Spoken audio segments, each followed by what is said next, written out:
अस्सलामु अलैकुम। सचल न्यूज़ के साथ मैं हूं साइमा खान। सबसे पहले शामिल करेंगे हेडलाइंस।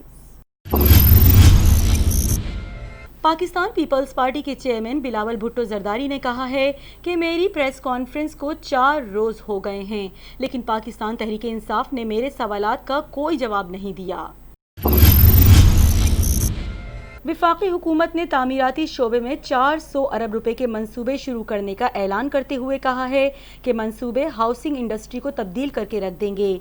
तामीराती शोबे की तरक्की से मईशत बहाल होगी। वजीर आजम की हिदायत पर तामीरात से मुतालिक हर 2 रोज बाद ब्रीफिंग दी जाएगी। एहसास इमरजेंसी कैश का बजट 144 अरब से बढ़ाकर 203 अरब रुपए कर दिया गया। प्रोग्राम में वजीर आजम भी अपनी मर्जी से ना तो कोई केस डाल सकते हैं और ना ही निकाल सकते हैं। 1,69,00,000 अफराद को रकम फराहम करने तक एहसास कैश प्रोग्राम जारी रहेगा। कोरोना की वजह से हमें IMF और फिटेफ से मिली सहूलियात 31 दिसंबर तक हैं। कोरोना के बायस हमारे लोगों को वो तकलीफ नहीं देखनी पड़ी।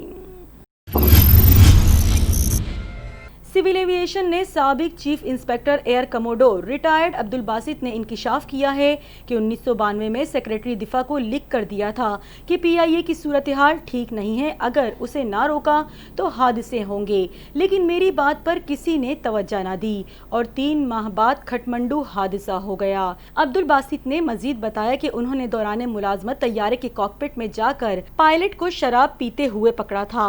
उस वक्त खुलकर इसलिए बात नहीं की कि ब्लैकमेलिंग ना समझा जाए, लेकिन अब खामोश नहीं रहूंगा। NCOC ने मवेशी मंडियों के इंतजाम और खासकर हिफाजती तदाबीर को यकीनी बनाने पर जोर देते हुए कहा है कि फेस मास्क और हिफाजती तदाबीर पर अमल ही कोरोना से बचाव का तरीका है। आवाम की सेहत और हिफाजत हमारी अव्वलीन तरजीह है। ईद उल अजहा पर किसी किस्म की नरमी वबा के फैलाव में इजाफा कर सकती है। एहतियात में कमी से वबा का फैलाव बढ़ सकता है। विफाकी वजीर असद उमर की ज़ेर सदारत NCOC का इजलास हुआ, जिसमें हिफाजती तदाबीर पर अमल दरामद के हवाले से डिजिटल डाटा के तज्जिये पर गौर किया गया। तहरीक इंसाफ के रुकन कौमी असम्बली सनाउल्लाह मस्ती खैल रुकन अपनी ही हुकूमत की पॉलिसियों के खिलाफ फट पड़े और कहा कि ये कैसी कानून साजी है कि एक कमिश्नर हमारी तस्दीक करता है। घरों में 10 बोरी से जायद रखने की इजाज़त नहीं दी गई और हमारी तजलील की गई। हम जमींदार हैं, हमारा 10 बोरी गंदुम पे गुजारा नहीं होता। ये पॉलिसियाँ कौन बना रहा है, जवाब दें। कौमी असम्बली में इजहार ख्याल। कराची के ताजिरों ने कारोबारी सरगर्मियां पूरे हफ्ते शुरू करने और रात 9 बजे तक कारोबार खोलने का मुतालिबा कर दिया। कराची सिंध ताजिर इत्तिहाद के चेयरमैन शेख हबीब ने कहा कि ईद के सीज़न का आगाज हो चुका है। कारोबारी औकात में इजाफा ना किया गया तो मार्केटों में आवाम के रश के बाइस SOPs पर अमल दरामद कराना मुश्किल हो जाएगा। तफसीलात के मुताबिक कराची के ताजिरों ने कारोबारी सरगर्मियां SOPs के तहत जुम्मे तक रखने की बजाय हफ्ते और इतवार को भी खोलने का मुतालिबा कर दिया, जबकि ताजिरों ने सिंध हुकूमत से कारोबारी औकात को शाम 7 बजे की बजाय सुबह 9 बजे से रात 9 बजे तक करने की भी दरख्वास्त की। एडिशनल IG कराची ने थानेदारों को हिदायत की है कि अगर कहीं पर जुर्म होता है तो थाने की हदूद के तायन में आवाम को परेशान करने की बजाय किसी एक थाने में मुकदमा दर्ज कर दिया जाए। थानों की हदूद के तायन के तनाज़े पर एडिशनल IG कराची गुलाम नबी मेमन ने आवाम के लिए बेहतरीन कदम उठाते हुए थानेदारों को हिदायत की है कि थानों की हदूद के तायन करने में आवाम को परेशान ना किया जाए।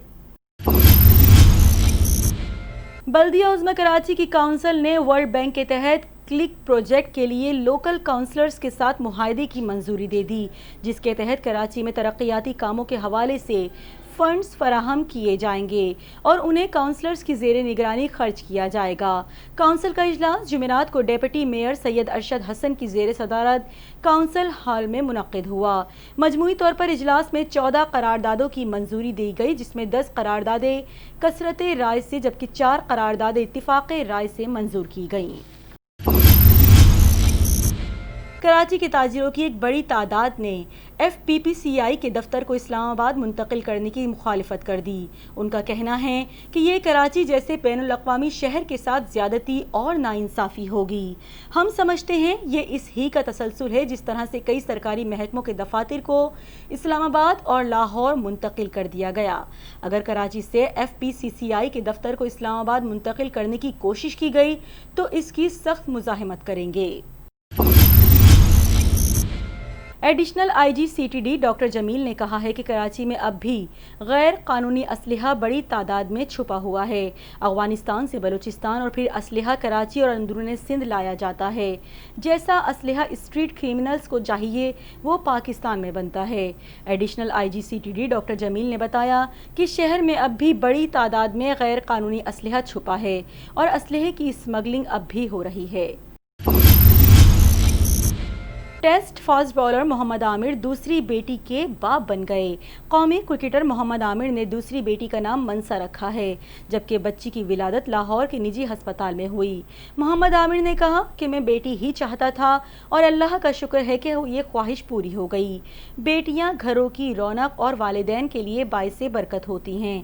یاد رہے کہ محمد عامر نے اہلیہ کی دیکھ بھال کی وجہ سے پاکستانی ٹیم کے ساتھ انگلینڈ جانے سے معذرت کر لی تھی۔